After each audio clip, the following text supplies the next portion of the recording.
आदरणीय प्रधानमंत्री जी का आज लोकसभा चुनाव 2024 अंतिम चरण के चुनाव में मिर्जापुर की इस पावन धरा पर आगमन पर हृदय से स्वागत करता हूं, अभिनंदन करता हूं। बहनों और भाइयों, ये हम सबका सौभाग्य है कि हम सबको आदरणीय मोदी जी के नेतृत्व में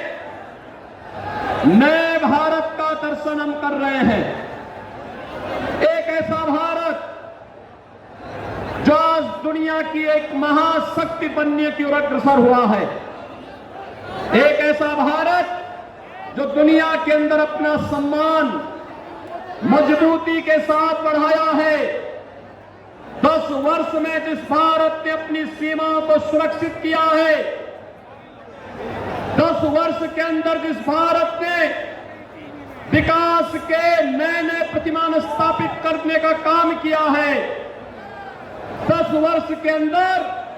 गरीब कल्याणकारी योजनाओं के माध्यम से चेहरा देख करके नहीं, जाति मत और मजहब देख करके नहीं, बल्कि सबका साथ और सबके विकास के मंत्र के माध्यम से 140 करोड़ जनता को परिवार मान करके भारत के विकास में उनका योगदान हो सके और भारत अपने नागरिकों के जीवन में खुशहाली ला सके, इस विश्वास के साथ कार्य किया है। बहनों और भाइयों, आज इस नए भारत में विरासत है तो विकास भी है,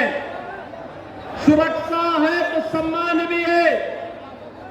गरीब कल्याण है तो समाज के अंतिम पायदान पर बैठे हुए व्यक्ति को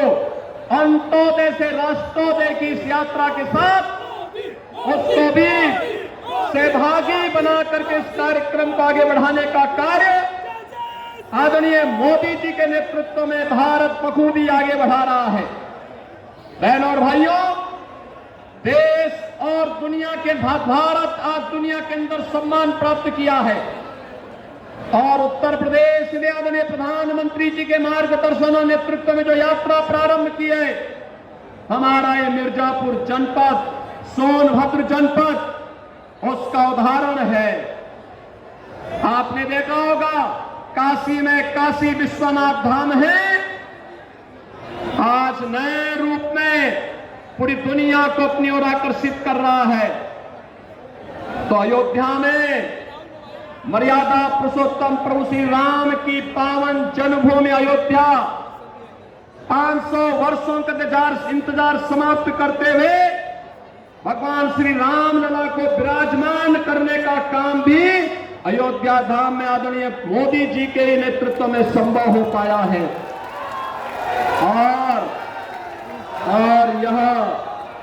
विंध्यवासिनी का धाम, जहां पे पहले नवरात्रि के दौरान लोग सशंकित रहते थे, पता नहीं कब क्या हो जाए। बहनों और भाइयों, आज विंध्यवासिनी धाम में भी मां विंध्यवासिनी का कॉरिडोर अंतिम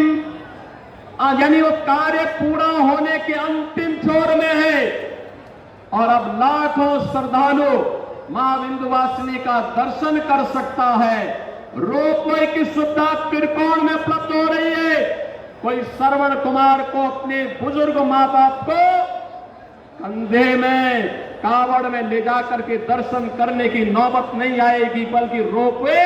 मोदी जी के नेतृत्व में, उनके मार्गदर्शन में अब इस सुविधा को और आसान कर देगा। बहनों और भाइयों, विकास की यात्रा कोई सोचता था इस जनपद में और सोनभद्र जनपद में ही मेडिकल कॉलेज बनेगा,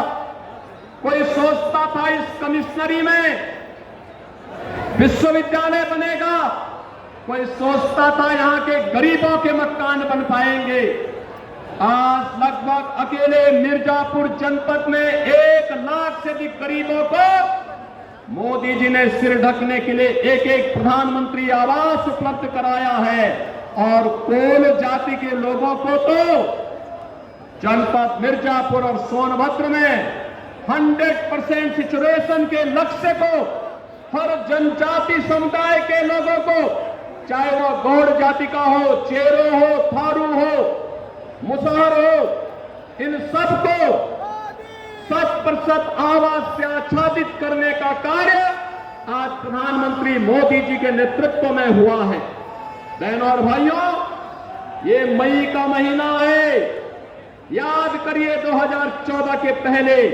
एक एक बूंद पानी के लिए यहां की आम जनता तरसती थी।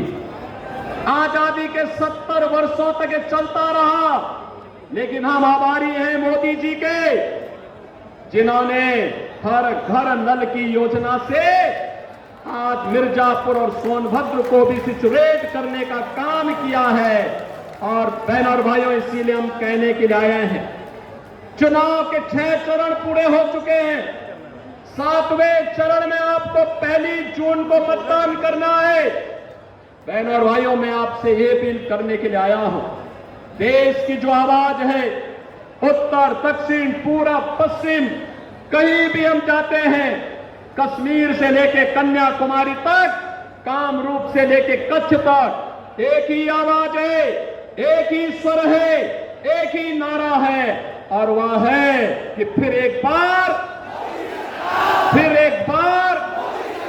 और अब की बार 400 पार। तो 400 पार के इस अभियान में मिर्जापुर और रावर्सगंज में भी एनडीए के प्रत्याशी विजयी होने चाहिए। इस बात का आश्वासन मोदी जी को आज यहां की जनता जनार्दन की ओर से चाहिए। और बहनों और भाइयों, मैं तो आपसे यही कहने के लिए आया हूं, ये कांग्रेस और समाजवादी पार्टी के लोगों ने आजादी के बाद सर्वाधिक समय तक देश में भी और प्रदेश में शासन किया।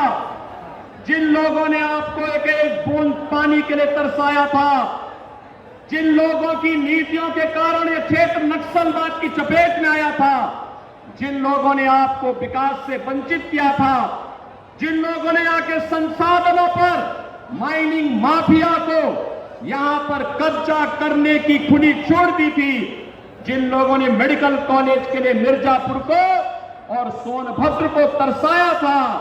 जिन लोगों ने आपको विश्वविद्यालय के लिए तरसाया था, यह सही समय है। और मोदी जी जो कहते हैं कि यही समय है, सही समय है, उनको अपने वोट के लिए तरसाइए, उनको इस बात के लिए तरसाइए कि तुमने हमारी पीढ़ियों को खराब किया है। अब तुम्हें भारत की राजनीति से विदा करने के लिए मोदी जी के नेतृत्व में एनडीए कार्य करेगा, एक एक जनता जनार्दन कार्य करेगी। और इसी विश्वास के साथ हम आए हैं कि मिर्जापुर लोकसभा सीट पर केंद्रीय मंत्री श्रीमती अनुप्रिया पटेल जी को अपना दल इसलिए प्रत्याशी बनाया है, और मोदी जी अपना आशीर्वाद और समर्थन के साथ ही आप सबसे आह्वान करने के लिए आए हैं कि आपका आशीर्वाद तीसरी बार अनुप्रिया जी को प्राप्त हो। रावर्सगंज लोकसभा सीट पर श्रीमती रिंकी कौर को अपना दल ने प्रत्याशी बनाया है। प्रधानमंत्री जी अपना आशीर्वाद देने और आपसे प्रत्याशी के लिए आशीर्वाद मांगने के लिए आज यहां पर आए हैं। और आप सबसे हमारी अपील है कि यहां का जो चुनाव चिन्ह है, कप प्लेट है, कप प्लेट पर जो भी वोट इन दोनों सीट पर मिर्जापुर और रावर्सगंज पर पड़ेगा, यह सीधे मोदी जी के पास जाएगा, मोदी जी की ताकत को दिल्ली में बढ़ाएगा। और दुग्धी उपचुनाव में भारतीय जनता पार्टी ने श्री श्रवण कुमार गौड़ को कमल चुनाव चिन्ह के साथ अपना प्रत्याशी बना करके उतारा है। मेरी आप सबसे अपील है, दुग्धी उपचुनाव में श्रवण कुमार गौड़ को भी भारी बहुमत से विजयी बना करके विकास के साथ विरासत के इस अभियान को आगे बढ़ाने के क्रम में आप फिर एक बार 400 पार के इस लक्ष्य के साथ आगे बढ़ेंगे। मैं एक बार आप सभी